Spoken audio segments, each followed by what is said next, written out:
Lucas. Doing another watch video. This is my newest acquisition, the SRP715K1. This is the second one in the series I bought. We're going to do a quick wristwatch check, and you get to see its brother, the SRP713, with the cream dial and the brown leather band. Except for the colors, they're pretty much identical. You can look at my earlier vid regarding that one, but we're going to go over the details of this one here. Now, these two watches are two parts of a 5-part series. Seiko released a whole line of neoclassic or neosports watches. Mostly released them outside the U.S. I know they've been sold in places like the Philippines, Singapore, Hong Kong. Seems to have them. People in Eastern Europe have access to them, but they're not sold in the States. So I had to order this one online. But it's a great watch. All right, I'm going to go over the measurements real quick. The measurements for this are going to go for all the other field watches in this series.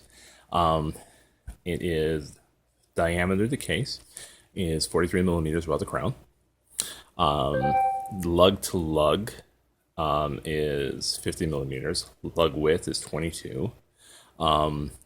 Its thickness, from my understanding, is 12 or 13 millimeters. I don't have calipers, so I can't measure that for you, I'm afraid. But it's not that heavy.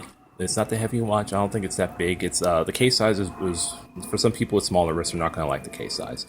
But I've seen people with smaller wrists wear it, and it looks good. The watch.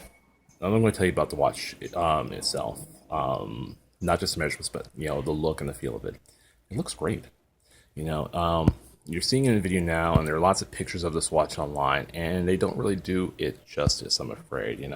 I'm doing this with a cell phone camera, so it's not going to pick up as much detail as I would like. But, it's got this beautiful polished bezel, which, unfortunately is not movable. It's fixed, so I know it's going to drive some people crazy because it's got the coin edge, but it's a fixed bezel. But it's a field watch. You don't really need it same as you would on a diving watch. The numerals are gorgeous, easy to read. The inner numerals are a little small, but they're nice. It has a nice date complication. The dial's pretty clean. It just has Seiko on it and automatic. That's it. No 100 millimeters, no dia shock, no nothing else. It's a very clean dial. This same one in Seiko was very clever. I think they listened to a lot of things that maybe the customers said they wanted or didn't want in the watch. So there's not a lot of clutter in the dial. There's no Seiko 5 shield, even though they easily could have put this in the Seiko 5 line. And trust me, that for a lot of people, including me, the fact that it doesn't have that 5 shield on it is a huge selling plus. I mean, I wouldn't have bought it if it had the shield, but I'm so glad I did buy it. It's a beautiful watch. Has the 4R36 movement, so it's hacking and hand winding, for about 41-hour power reserve, which is about accurate, I would say. Comes with the Seiko calfskin strap, which a lot of people are not fans of, and I understand why. It's very, very, very stiff, like cardboard in the beginning, but it does. In a couple of days, it becomes a lot more flexible. It's actually pretty comfortable to wear long term. And I think it matches the watch perfectly, this strap. I don't see myself changing anytime soon.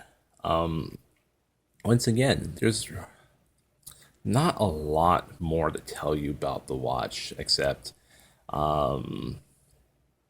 it's great. So I'm going to pause for 1 second, and then we're going to put the watch on, and I'll give you a little wristwatch check, and then I'm going to head out. Okay, and we're back, and now the obligatory wrist shot.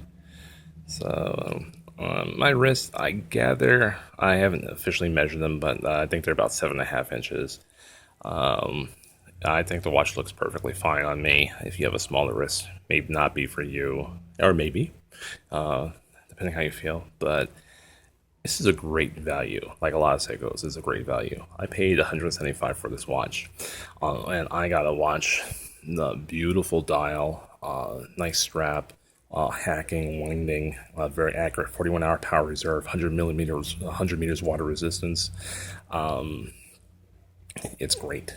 and it's dressy enough to wear it to work, or you can wear it casually out. It's very, very versatile. Like a lot of Seikos, you get a lot of watch for your money. I would highly recommend getting this. Also, I'm not sure how long Seiko is going to make this watch. There's not a lot of availability online. So if you're interested in this or any of the others in the series, I would get them now, because they can be out of production anytime. But they are great watches. I highly recommend them. If anyone else has one, please comment, tell me what you think. All right, this is Abitigus signing out.